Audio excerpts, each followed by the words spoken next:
Hello, everybody. My name is Chris Hall. I'm the marketing manager here at Charity Digital. Thank you for joining me today.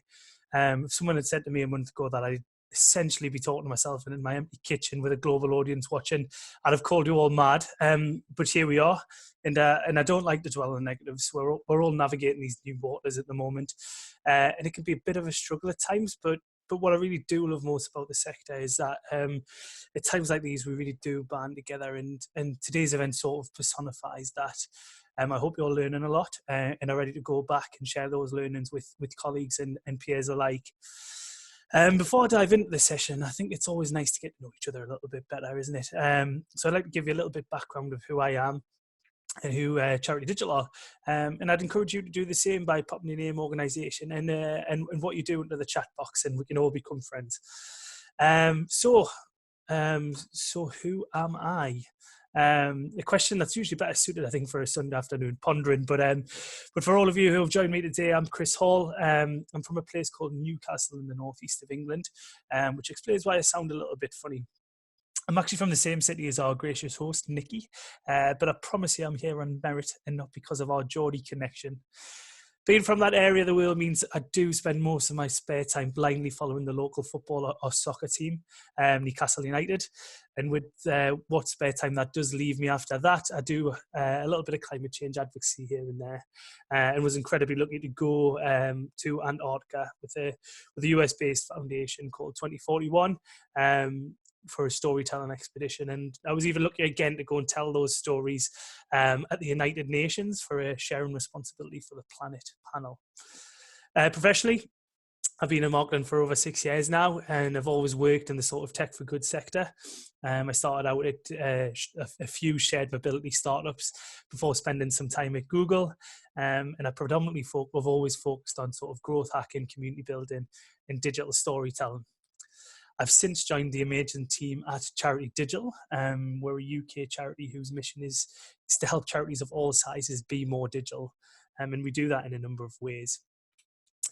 Our main focus is driving change through relevant and educational content. We publish about 110 pieces of content a month. This includes articles, reports, videos, and we also have a fortnightly webinar and a fortnightly podcast series as well. We also throw several events throughout the year.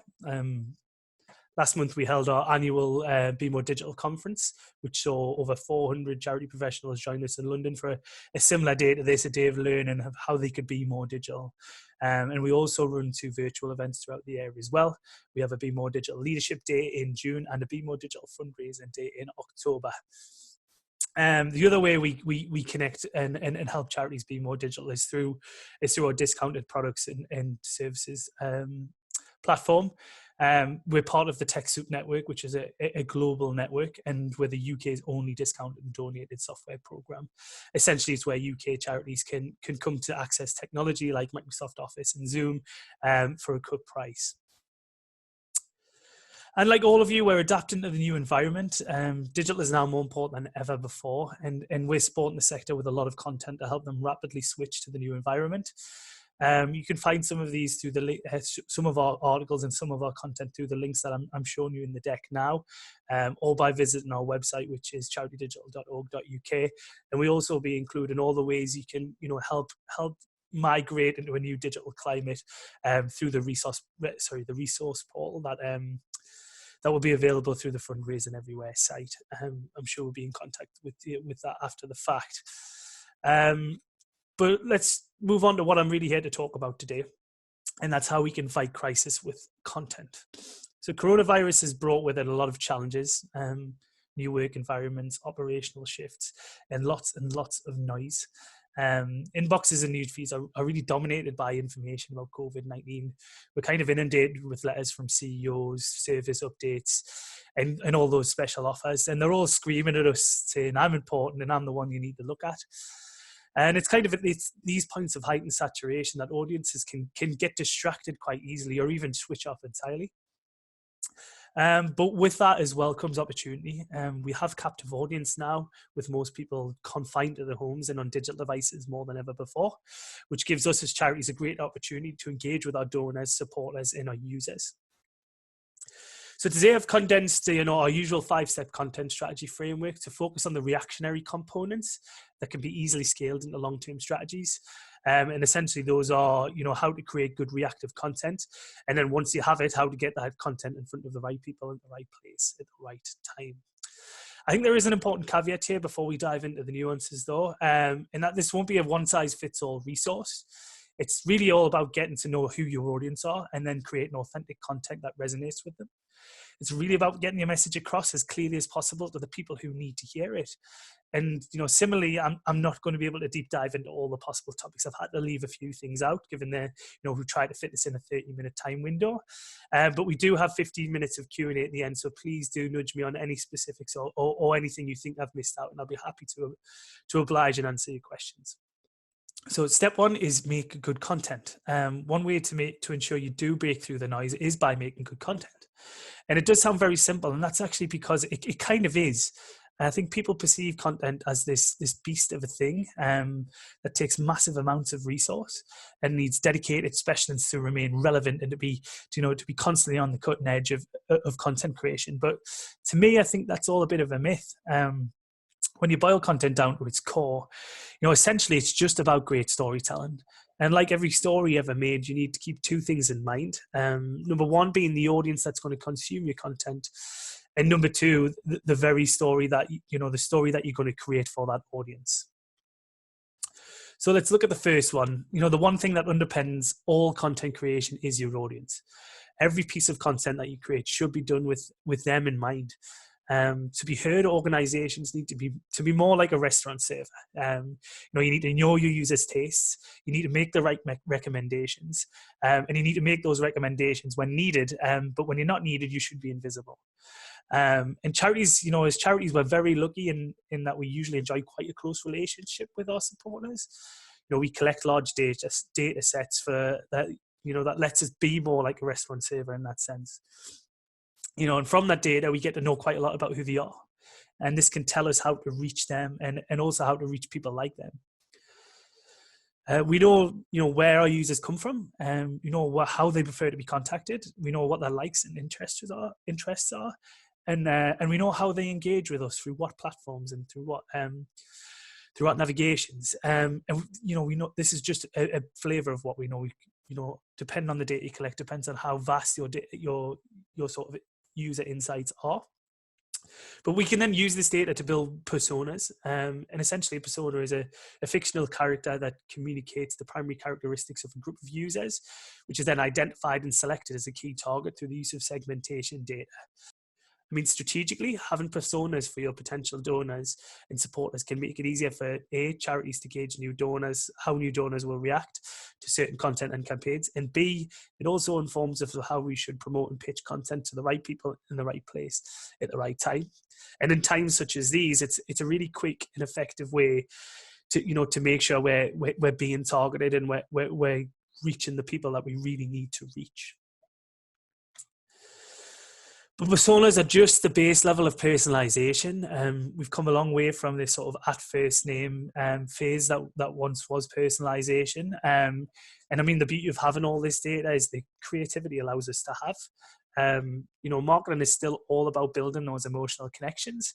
And there's really no better way to create a personal connection with between your audience and your cause than kind of having your audience being part of that story. This kind of in the biz is what's known as user-generated content, or UGC. A favorite pre-coronavirus campaign of mine is actually from the Wood Green Animal Charity. They found a quick and effective way to kind of do this, to do user-generated content in one of their fundraising campaigns. They made the most of their followers' content by asking for them to share their own stories of pet adoption. They then included these in a personalized Instagram story with their pet's name and a really clear call to action for other supporters to go and adopt. It was a super interactive campaign that celebrated supporters and then encouraged other supporters and followers of their Instagram account to go and follow suit. I mean, the beauty of UGC is that it can take any form: video, case study, blog, podcast, making it really easy to easily attain content, even when we're in times of isolation and lockdown. This is something we do ourselves, and as well within your remit as well. Set up Zoom interviews or Skype interviews, record them and release them as a targeted campaign. Ask for stories you can then turn into written content. Get a bunch of your users together to discuss how they've been aided by your cause, and again, capture it and then push it out as a campaign. It really is an authentic way to build trust, reliability, and re-engagement within your audience, and one we'd highly recommend. All that being said, don't underestimate the power of your audience. Within them lies, your biggest flag bearers. As charities, we constantly ask our users to do things for us. So make sure you're thanking them back. Well, there's no sort of concrete data to support this yet. I think it's fair to say that the likelihood of repeat donation or repeat visit or repeat purchase is increased if people feel their time, effort, and money is valued. I think a simple analogy puts this into perspective. Is one that about holding a door open for someone. So join me in a moment of imagination, if you will. It's pre-COVID-19. We're all still allowed to go to our offices. You're walking in at the same time as someone else, and you hold the door open for a colleague, peer, or stranger. They walk through the door, get through, stop, turn around, give you a great big thank you. How do you feel? You probably smile. You might high five, potentially a hug if you're so inclined. Either way, you'd feel a lot better for it. On the flip side, you hold the door open for a stranger, peer, colleague. They walk straight through the door, and this time don't stop. They don't do so much as acknowledge your existence. And how do you feel now? Well, if you're anything like me, you'd probably be a bit cheesed off, and would either, the next time it came to happen, you'd either do it with limited effort, or you actually wouldn't bother doing it at all. So how do you think this donor or supporter feels when they receive no response when they engage with you, or they contact you about a story, they get involved with a video, or they even donate and give money to your charity? Rectifying this can be something as small as setting up a quick thank you email, or a simple text with a donation update, or a thank you that can help your organization stand out above everybody else, and make your donor, your supporter feel much more part of the journey and much more likely to repeat. Blood.co.uk are amazing at this, and I cite them regularly. While yes, a different type of donation, they do send thank you texts after each donation session, and then they go on to take you on this journey where they update you of the specific hospital that your blood has been sent to, before then asking you to book your next session, and then you push back into the funnel. It's a really involved and dare I say personal experience to it, and one that resonates really highly, and certainly with me as a donor and supporter. Altruistic reciprocity can be a quick win way to build on donor loyalty, essentially. Charities can look at their biggest fans for help more than others at times like these, and not just for donations, but for content as well. And I'm pretty sure they'll be willing to do it. But what is important to remember is to make sure that they're a part of it and they're thanked for their time and effort. So now we have our audience front of mind. How do we create good reactionary content? And I've got 3 key tips for this. And my first tip is to decide on your message. I'd like to start with a brief exercise, just quickly, in as brief and concise a way as possible. So what is the message you want to get across to people? What is your mission? What do you want people to know? Jot these down quickly, pop them in the chat. This is the core message that you want to get across to your audience. Everything else you do, all the content that you create, should be in service to this. You don't want to lose sight of this, and any content that's not in service to this, even if it's really glossy and exciting, it's just not going to be that effective for you. Truly, this is actually your litmus test through this process. And if you're unsure, if you find yourself that you couldn't come up with anything, then going through this process is actually going to help you, and it does give you a starting point and gives you somewhere to build from. Tip number 2 is be brave. With the current saturated environment, what you've done previously might just not cut it anymore. And similarly, you might not have bothered with content previously because it is this big scary beast. Well, now's the time.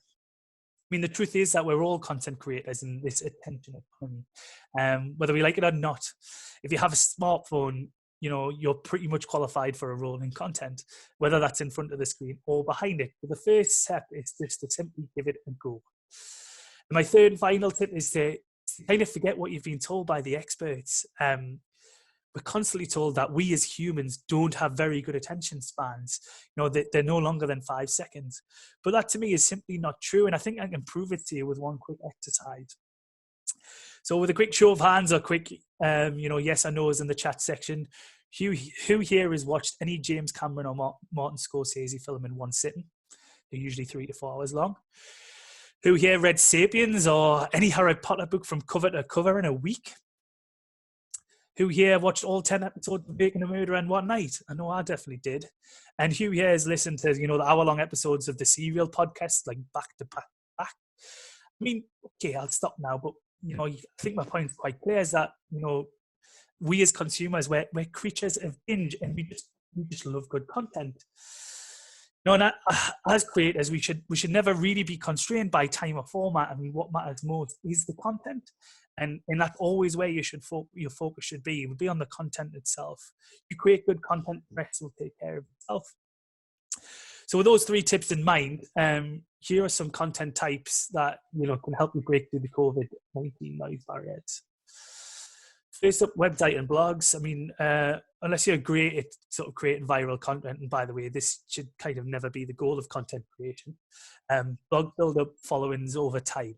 But one way to elevate them above others is to make them interactive.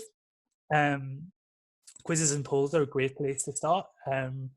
WWF social media held quiz was a new way for them to engage with supporters for their very first virtual Earth Hour a couple of weeks ago. They released one testing question per minute to press how well individuals know their wildlife facts. The quiz was set up on their actual Facebook page with clear links and pushbacks to visit adoption pages. I mean, this could have been something that is easily replicated or hosted within an article, blog, or website with the automatic social share buttons and links to learn more about the cause.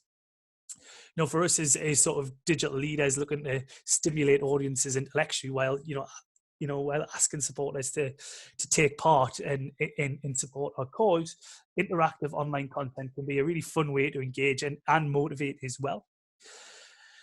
Next up, I mean, I know I've certainly been enjoying them, but COVID-19 has certainly brought with it its wash of memes. With many brands and organizations enjoying increased engagement, presence, and attention from adding a bit of humor to their content, essentially. Those of you who want a creative crack on a joke can create moments of really light-hearted relief for your audience by creating or even sharing memes. With the change of topic, it's often a good way to engage supporters in a time of a bit of information overload. So memes can add that sort of light-hearted relief that we all need every now and again. Additionally, with now pretty much everybody online, a surefire way to have your content stand out in a crowd is to be SEO focused. You can kickstart this by focusing on what your readers would want to read. From there, you'll be able to define, what your keywords are. These keywords can then be threaded into your content, into your page title, heading, body text, URL, meta tags, file pages, image tags, anchor links, you name it, all to help you climb the Google rankings. By focusing on this keyword in this sort of search first strategy and building search into digital content, websites and your blog pages, you'll find that you quickly move up towards the first page of Google and Google search, making, what you do, your cause, your content, making it much more discoverable to new and existing users. Arguably the most important piece of content on this list is video. Video is no longer the next big thing. It's well and truly here, it's the norm. Social platforms are constantly investing in improving their video capabilities because it's proven to drive higher engagement and retention from audiences. And I think now is a better time than ever to have a crack at it, test and check how you want to create good video content. We're closer to the things that make us creators, our phones, than ever before, all of which have good quality cameras on them. We're spending our days on meeting platforms like Zoom, Skype, and Teams, all of which have the function to record. With that in mind, here's a few ways you can use videos. You can use them to vlog. So vlogging essentially is turning your blogs into video content. That provides more ways to digest information, and more ways to get the stories you're trying to tell out there, and multiple touch points essentially. We've already mentioned UGC and how your user donor case studies and interviews are a great way to reach new audiences with deep personalization. And webinars are also great educational tools to drive deeper engagement with your existing audience. It's good ideas of this is like maybe you have a report you've just released, or you could convene a panel to discuss its findings. Maybe you want to show the impact of your latest fundraising campaign or your coronavirus fundraising campaign. Have your CEO or fundraising director, or both, essentially present on how your audience helped you achieve all these amazing things.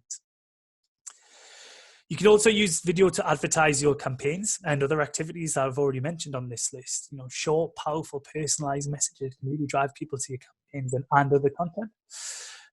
I stumbled across Hourglass when I was through Twitter earlier today, and saw they'd recently launched a series of We Are Hourglass videos that involved staff and service users to really tell their audience how important they are at a time like now, and how important they are now more than ever. And from a quick glance on Twitter, you can see that campaign has sort of garnered over 25,000 views already.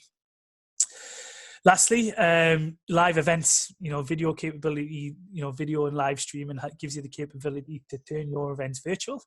You might have asked yourself the question, can your users, can you turn a physical event virtual? I think if you can run a global conference virtually and provide all the video content from that, then I think you can. And then it's just about being creative. Can your users record their isolation fundraising run, for example, in places of marathons? Or can you even host like a virtual quiz? Zoom allows up to 500 people on there. Can you get some sort of interaction where, your donors can, pay £2 and get, come online to be part of your videoed quiz? The one thing I would say about video is be prepared to relinquish control and to sometimes fail. I think it's important to embed a culture in your team or organization, or even yourself, that supports experimentation. Be comfortable with the rough cut edits and homegrown feel. Yes, okay, you lose some flair, but what you do have is authenticity, captive audience. And I mean, half the fun is in the creative challenge itself. We've actually just embarked our CEO on a weekly knowledge sharing vlog on our platform, and he's using different backgrounds of Zoom every week. And we're currently on sunflowers at the moment, but God knows what will be next week. It's kind of little nuances like that create nice little personal touches that your audience really appreciate and come to love about you and your brand. And of course, if you want to have a more professional feel, you can very much still do that, but it can be more costly. You can do so, you tap into stock videos from sites like Shutterstock and Pexels. They have a lot, reams and reams and reams of stock video that we can use to make a video look a little bit more professional. And you can also use freelancer markets like Fiverr, and stuff like animation and whiteboard videos are, great paid for way of creating relevant video content at the minute as well. So I would definitely give those a look and check them out as well. Another, super popular choice of content are podcasts. Now, I've been part of panels before where, speakers have told charities to stay away from podcasts, and you can probably tell from my demeanor, I'm usually inclined to agree. And here's two reasons why. First one, they're usually not worth it unless you can get great sound quality, which means a recording studio, which means more time required by guests and contributors for travel and whatnot. However, with nobody commuting, you can sacrifice on sound quality a little bit because you don't have to compete with train noises. This means that you can record on platforms like Zoom, Skype, Teams, and such, which also means you require less commitment from guests and contributors because it just takes less time. So it has become a lot easier, and we record weekly podcasts, like I said, and from our experience, we find it takes a lot less time and effort to create our podcast while the content is still really powerful. Second reason I tend to push charities away from podcasts is because I don't think they're always relevant for charities, and that's usually because it's not a tool to be used to reach your audiences, and as charities, you've generally got regular donors under wraps, but what you really want to do is reach those people you haven't reached yet, and podcasts aren't great for that. It's generally a content form that creates deeper engagement with existing audiences, However, as we kind of alluded to previously, and with its focus on core user and UGC, now is probably a good time to release some podcasts who interact with that core user base. Podcasts are a very good way to leverage that network and to get them to do more for your organization. So encourage that network to donate more and bring them into your creation process, that so they can celebrate themselves and celebrate with you, and you can get them to engage and act more specifically in a time where it's harder to reach new people. Getting started with pods is quite simple. You can get Audio Boom membership for $9.99 a month. And that will host and distribute everything to all the main channels as well. So your Apple Podcasts, your Google Podcasts, your Spotify. Once you've got that down, you can then start thinking about your flow. The flow should be mission and brand orientated. Essentially decides how you're going to talk about certain things, and should focus on, how do you want to be perceived? Do you want to be authentic, personable, professional, or scripted? You want to run a panel style, interview process, a documentary, or like a solo radio DJ show?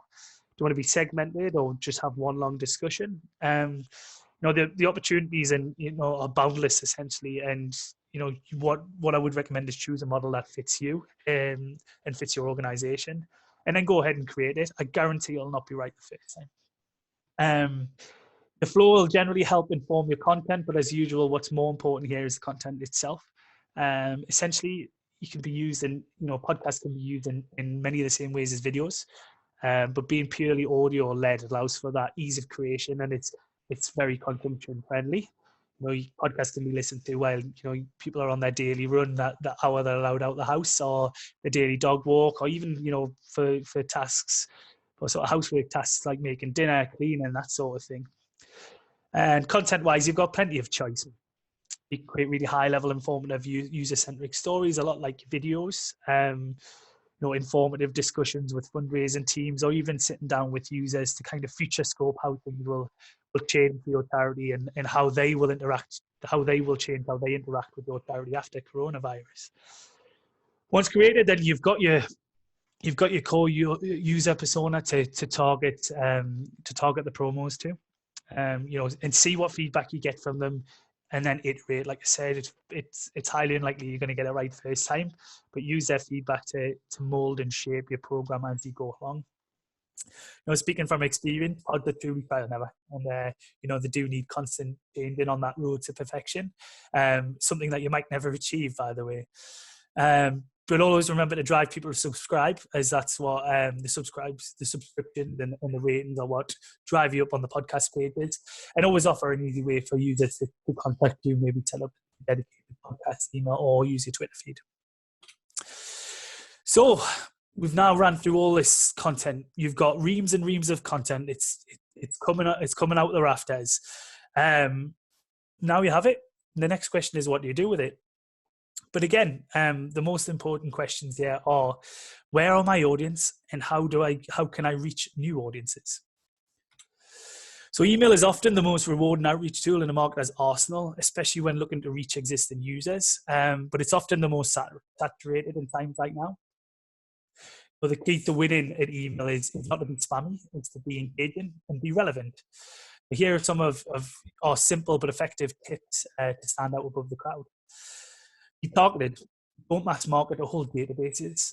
Use your personas to create specific segments based on interest. This will boost your open rates and will really help you avoid being spammy. Be personal. Use the dynamic functions within your email, the first name, location, and so on. And marry these to your message and your voice and your tone. The essence of your content will be what drive people to engage with you. So really focus on that personalization and in-message element within your emails. Be original as well. Don't be like, everybody else. Use humor, emojis, or something else that's pertinent to who you are as an organization to make your email stand out in an inbox. And build this into your brand to make for a more inclusive email experience. As we've kind of mentioned already, test and test some more. Subject lines and content both. A/B test everything our general recommendations are, 5 different subject lines for each email, and then test also your content within them. The length, the variety of your content. Does it perform better with images in it or without images? Does it perform better with long form or short form text? All this will help you create more engaging emails as you push forward. And be iterative, of course. Learn from the metrics at your disposal. We have a lot of data from the emails we send out, and once you have that, constantly adapt to what those metrics are telling you. A poor open rate means bad subject lines, and a poor click-through rate means you need to double check your content and mess around and play and test with that a little bit more. Onto the ever-growing beast that is social media. Social is a great way to speak to a number of different audiences, and if applicable, it may be good to use all. But essentially, your audience should dictate what platform you use and how you should use it. For example, you might solicit more philanthropic donations with a more professional tone on LinkedIn. You might take a more direct tone for one-off donations on Twitter, or even a more millennial tone that, a more millennial focused and authentic nature on the likes of Instagram and TikTok, where the younger audiences are. And then there's YouTube. Video needs promoting, and there's no better place than YouTube. Create playlists and content groups based on, topics or form. Embed these into sites, blogs, and social, and then share them with the core users for feedback. Add insightful questions to encourage comments in the comment sections, and always remember to add clear CTH to descriptions. That'll encourage engagement and help achieve your campaign goals. All this stuff on social is being done to death, which is why I don't kind of want to dwell too much on it. But the truth is, you only really see what works best, and when you kind of get out there and have a go. Test and iterate is kind of the 3 words of the session at the minute, to be honest. And I'm sure it's etched in your brain by now. But like I said, the key point is to start posting and start learning. Groups and stories are also like new ways of engaging audiences on social. For the few of you who are still, have still got great engagement on Facebook, I applaud you. Well done. That's great. But Facebook algorithms are making it, increasingly hard to reach new followers. But this has opened up a new avenue for community building. Groups can be a great way to build a donor community. Think back to UGC and core users we talked about earlier. Inviting them or event attendees to your group gives you a constant active audience of your biggest fans that you can constantly reach out to, engage, and ask them for help. But don't forget to thank them and provide something in return. Stories are also a great way to engage in quick, intimate experiences with your audience, and and they're well known for increasing brand awareness, increasing website views, and also creating constant engagement with followers. We already mentioned how the Wood Green Animal Charity are using Instagram stories, but there are plenty more ways you can use them in your organization. And you have the creative license to go off and do that. Live streaming is another great way to get video content in front of donors. Other than just creating recorded content, charities are now running their own live streaming events to replace physical fundraising and marketing initiatives. And they're doing this in a few different ways. Live how-tos, educational Q&A sessions, or expert interviews, a lot like some of the video opportunities we talked about earlier. Again, mission impact stories like live animal cameras for adoption centres, or a day in the life of a volunteer. So that's something that can be done, or service user, something that can be done remotely as well. Again, by engaging with and asking your core user base.